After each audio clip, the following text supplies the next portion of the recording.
The person who just insulted you is winning right now. Not because they're smarter, not because they're right, but because they pulled you into their frame. Right now, think about the last argument you had. Notice what happened inside you first. Your heart sped up. Your mind started racing. You began planning what to say next. That's the moment they won. Machiavelli understood something most people still don't. Arguing is not strength, it's exposure. When you argue, you are asking for agreement, and the moment you ask for it, you put yourself beneath the other person. Look closely. Who usually explains themselves? Children, employees, people who feel they must justify their position. Power doesn't explain. Power decides. Your enemy doesn't argue to find truth. They argue to get a reaction. They want movement inside you, emotion, defensiveness, heat, because once they control your emotions, they control your behavior. Most people think winning an argument restores respect. It doesn't. It escalates hostility and drains you. While you're busy proving your point, your enemy is watching you unravel. They study your tone. They see what makes you tense. They notice what pushes you to explain more. You think you're fighting them. You're actually teaching them. This is the real danger of arguing. It reveals your psychological pressure points. And once someone knows those, they don't need to attack you directly. They can trigger you whenever they want. The calm person in the room always has the advantage, not because they're passive, but because they're not leaking information. Machiavelli didn't care about who was right in a social conflict. He cared about outcomes. And the outcome of most arguments is simple. Two people hate each other more, and the one who stayed calm keeps their leverage. Here's the shift you need to make. Stop trying to correct people who already decided not to understand you. Stop explaining yourself to people who benefit from misunderstanding you. Not every disagreement is a misunderstanding. Some are strategic. When you argue, you fight on their ground. When you stay silent, you force them onto yours. Ask yourself this honestly. How many arguments actually improved your position? Probably none. That's not weakness. That's reality. And once you accept this, the entire game changes. Because now, instead of reacting, you start observing, and observation is where mental control begins. Imagine your reputation as a fortress. Every time you shout back, you open the gates. You let the enemy inside your walls to see your inventory. You show them exactly how much ammo you have. But when you remain silent, the gates stay shut. The enemy stays outside, guessing. They don't know if you're angry. They don't know if you're hurt. They don't know if you're planning something. And that uncertainty is the first step toward their defeat. Most people think their reactions are spontaneous. They're not. They're habits. You have a pattern. Everyone does. Some people explain. Some people joke. Some people get angry. Some people shut down. Your enemies learn this faster than you think. Machiavelli noticed that people repeat themselves under pressure. Same reactions, same words, same emotional cycle. That predictability is what makes manipulation possible. If someone knows how you react, they can control when you react. And if they control that, they control timing. Timing is power. Notice how arguments usually start small. A comment, a joke, a harmless remark. It's not random, it's a test. They want to see if you bite. The moment you respond emotionally, the test passes. They escalate. This is why explaining yourself is dangerous. It puts you in a lower position. Think about the dynamic. When you explain, you're trying to be understood. That means you care about their judgment, and the person who cares more has less power. Your enemy knows this. They provoke explanation on purpose. They twist words. They act confused. They misinterpret your intent, not because they're stupid, but because they want you talking. The longer you talk, the more control they gain. Every sentence you offer is a piece of data. You are giving them a map of your mind. You are showing them exactly where your insecurities are hidden. You are telling them which words make you flinch. You are handing them the keys to your internal peace. Here's the rule most people miss.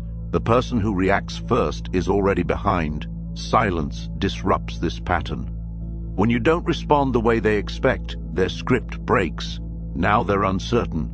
Uncertainty creates discomfort. Discomfort makes people talk more, and when people talk more, they reveal themselves. You don't need to attack. You don't need to defend. You just need to stop feeding the cycle. This doesn't mean becoming cold or distant with everyone. It means choosing where your energy goes. Machiavelli warned against being emotionally available to hostile people, not because emotions are bad, but because unmanaged emotion is exploitable. Once you see reactions as hobby, you regain choice.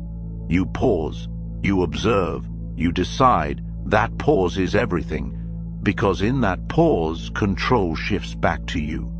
And most people never realize how powerful that moment is. The enemy is waiting for the explosion. They are leaning in, ready for the impact. When you give them nothing, they stumble forward. They lose their balance. They lose their dignity. And most importantly, they lose their target. Silence is misunderstood. People think it means fear, or weakness, or avoidance. It doesn't. Silence is a refusal to play a losing game.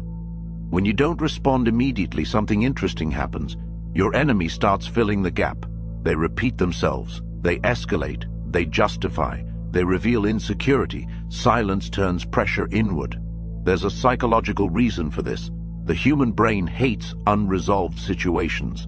When you don't give closure, their mind keeps looping, replaying the interaction, questioning your tone, doubting their own intent. You're no longer reacting to them, they're reacting to you. This is where real mental dominance begins. One of the simplest techniques is controlled eye contact and a pause. No smile, no frown, just calm presence. Not aggressive, not passive, neutral. That neutrality is unsettling because it removes emotional feedback.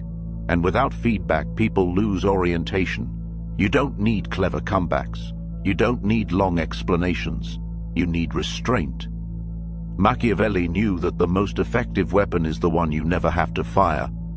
By staying silent, you make the other person realize they have no power over your state of mind. Imagine the frustration of someone trying to provoke you, only to be me. With a blank stare. It makes them feel small. It makes their aggression look like a tantrum. In the eyes of anyone watching, you are the adult in the room, and they are the child losing control.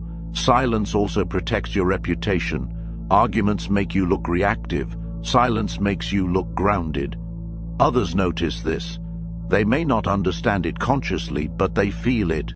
The calm person becomes the reference point. That's authority.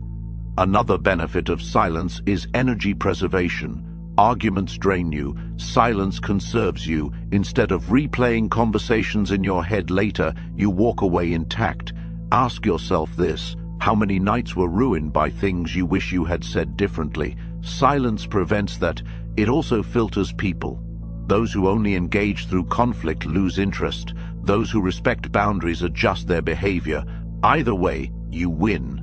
Machiavelli didn't teach people to be cruel. He taught them to be selective. Not everyone deserves access to your thoughts. Think of your words as currency. If you spend them on everyone who attacks you, you'll go bankrupt. But if you hold them back, their value increases. When you finally do speak, people listen because they know you don't speak just to fill the air. You speak to change the reality of the room. And once you accept that, silence stops feeling awkward. It starts feeling powerful. The highest form of victory is the one no one notices. When you stop arguing, something changes internally first. Your mind gets quieter. Your reactions slow down.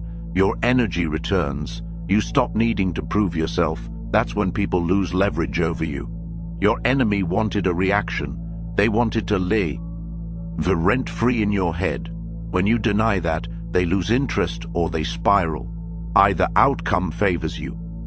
The final shift is emotional detachment, not indifference to life, indifference to provocation.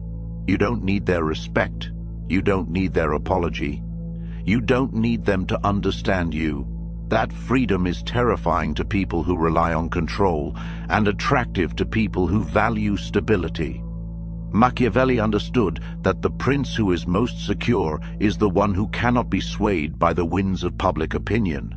Over time, others begin to treat you differently. They choose their words more carefully. They test you less, not because you threatened them, but because you're no longer predictable. You've become a fixed point in a moving world. This is the quiet authority Machiavelli understood. Power isn't loud. It doesn't chase validation. It doesn't argue. It selects. Every time you're tempted to argue, remember this. You're standing at a fork in the road. One path leads to noise, exhaustion, and regret. The other leads to control, clarity, and strength. Most people choose the first path automatically. It's easy to be angry. It's difficult to be still. You don't have to follow the crowd. So here's the question I want you to sit with. Who in your life benefits the most when you lose control? Who is waiting for you to get angry so they can point the finger? And what would change if you stopped giving them that power? You don't defeat enemies by convincing them. You defeat them by becoming unreachable, by making their attacks irrelevant to your peace of mind. When they realize that their worst insults don't even change the expression on your face, they are duly defeated. Stay calm, stay observant, and let others reveal themselves while you remain steady. That's how the game is actually won. Not with a shout, but with the quiet closing of a door.